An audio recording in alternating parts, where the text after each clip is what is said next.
Hello everybody, Joe here with Garden of Luma. If you guys are new to this channel, please subscribe to stay updated on the latest videos. I do a new video every Wednesday and Saturday, so definitely stay subscribed to stay updated on those. In today's video, I'm going to show you guys something that I'm excited about, and that is an irrigation system that I recently set up for myself. So I've been gardening in the Phoenix, Arizona, the desert, hot, dry, scorching heat in the summer without an irrigation system for 8 years. And so I moved into this home in December of 2016 and could not find the valves for the backyard. So I went without an irrigation system in the backyard since 2016. Had a landscape company come out here to do some irrigation work in the front yard and finally found the 2 valves back here, and was able to, about a week ago, rework my system to be able to irrigate all my in-ground fruit trees. So I want to show you guys the process, how I set it up, what it looks like, and kind of walk you through it a bit. And I will list down below each individual item that I utilize if you guys want to check out the parts for yourself if you're interested in building something similar to this. So let me walk you through it here. Okay, so here's my valve setup here.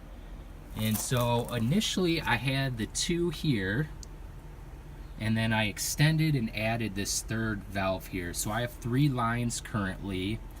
I am utilizing, these are 30 PSI pressure regulators. So you want these to make sure that you don't have too much water flow running through your lines, through your drip lines, that you may blow them out with too much pressure.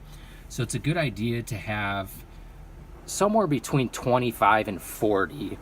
And so I went with 30, which seems to be working pretty well for me right now. And basically, what you want to do is I utilize PVC pipe here. This is the 3/4 inch PVC pipe. And I am running 3 lines here. As you can see, they just go out and along my wall down to my fruit trees, and I'll show you the setup down there. And then I wired these to my timer, so it's on an irrigation timer here. And this is really easy to install. You get these valves and connect it here to the PVC pipes, making sure you have the right fittings to go to it. And it's just as simple as gluing the pipes together. And that's basically it. You want to make sure you have a backflow as well on your line, so you don't have water going back up into your water main as well. Alright, so let me take you down here and just show you how this runs here. Okay, so here is the setup here. This is one of my guavas. The water's on this line right now. And as you can see, what I did is I just teed out. So I used a T connector there off the 3/4 inch PVC pipe. And that is a 3/4 inch T on each end. And then I just extended the PVC pipe out here, capped the end there so the water doesn't drain out. And then I use these 4-inch risers here. These are 1/2 inch diameter. So I have a T that goes 3/4 off of the 3/4 inch pipe, and then 1/2 inch going up there, which is a threaded 1/2 inch there.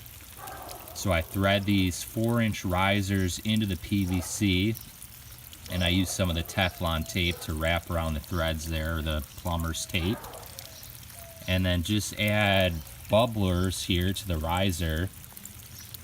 And then you can see the water output here. And so these put out quite a bit of water. So you don't have to run them for very long. You can already see it down in there flooding the tree. So these are great to really just flood your wells, your tree wells, for a short period of time. And you can adjust these if you want to get more water out here, or to shut them off completely if you only want to water certain trees. These have screw downs on them. You can see the screws on the top, and you just screw those down completely to shut them off or to expand them. And so really you only need these on for a short duration of time to fill the wells. And so I like to set them on for like 15-20 minutes, and then I will let the water absorb for maybe like an hour or whatever, and then let them run again. And I do that about three or four times when I'm watering, so it gives them a good nice flood deep soak. And there you go. Let me show you something else here. On the ends of my line, I have a threaded cap that I'm able to take off to allow for me to flush the line if I need to. Whereas the ends of the lines I have going to my fruit trees, the extended lines where the risers are, I glue those caps on because I won't need to remove those. So these are another type of bubbler here, and I actually prefer these. Those other ones that I showed you with the screw on the top were recommended, and so that's why I mostly got all of those initially. But those, you need one of these guys, and it can be kind of a hassle to shut those off if you need to. And so these are really simple. You just twist them by hand and you can control it that way. The others do seem like they are a bit better quality, but they're both the same price. They're only like $1.25 or something. So if these ever break, you can easily replace them for low cost. But I would prefer these, or I prefer these just because you can just turn them by hand and control it that way. And so I found, like on my trees, I have one line that's going about 200 feet, and then the others are about around 100 feet. And so the one that goes longer, 200 feet, doesn't really get as much pressure to get to as many trees. So if you want them running all at the same time, it's going to be hard to get the pressure you need unless you only have a few trees on the line. So that one, the 200-foot one, I have 5 trees on that line, and really when it's fully going, it gets good pressure for 3 trees at a time. So, and then I also have some lines where I have trees that have different watering needs to them. So sometimes I have, you know, something like a pomegranate that doesn't need nearly as frequent watering as like this Adamoya does here. So since I have a lot of different types of trees, like tropicals mixed with stone fruits and that kind of thing, it's really nice to have the ability to control, you know, when certain trees are on or off. And that just helps with the overall flow of your system, and then getting the watering to the trees that I want it to, so not all trees are getting watered all at the same time. So that's just something to consider too.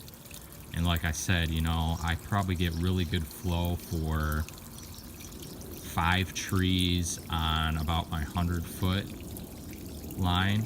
So that would be 10 bubblers, because I do 2 bubblers a tree. So when you're setting your system up, just kind of keep that in mind. And you could do it where you had, I could have probably did this all off of one zone if I wanted to, if I did shut off valves for different lines or different areas. But then on the timer, it would have made it hard to water different zones. So you want to make sure that you kind of lay this out first before you do it. And then I would recommend doing maybe up to 5 trees per zone. Depending on the distance, if you have trees closer together, then you might not have to do as much. So there you go. That is the irrigation system that I've set up that works really well so far. Check me out at gardenofluma.com for more tips on gardening and growing fruit trees, especially in hot, dry climates. Thanks for watching.